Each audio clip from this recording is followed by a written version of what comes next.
நாம் இன்றைக்கி பேச போகிற டாபிக் எபிலெப்சி. எபிலெப்சின்னா என்ன? அது ஒரு வலிப்பு நோய்.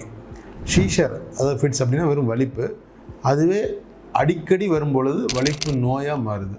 சரிங்களா? எபிலெப்சி அதில் நிறைய சிண்ட்ரோம்ஸ்லாம் இருக்குது. சீஷர் அப்படின்னா என்ன? அதுலேயும் நிறைய டைப். ஒரு கை கால் வலிப்பு மட்டும்தான் சீஷரா? அப்படி கிடையாது.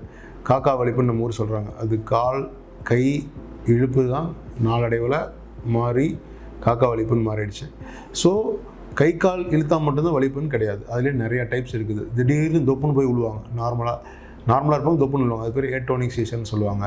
க்ளோனிக் சீஷர்னால் கை கால் மட்டும் கடன்னு ஆடிட்டு இருக்கும். அது க்ளோனிக் சீஷர். டோனிக் சீஷர்னால் கையில் அப்படி விரைச்சிட்டு இப்போ அப்படி விரைச்சி போயிடும். இன்னொன்று ஆப்சன்ட் சீஷர் இருக்குது. ஃபிட்ஸே வராது, வந்ததே தெரியாது.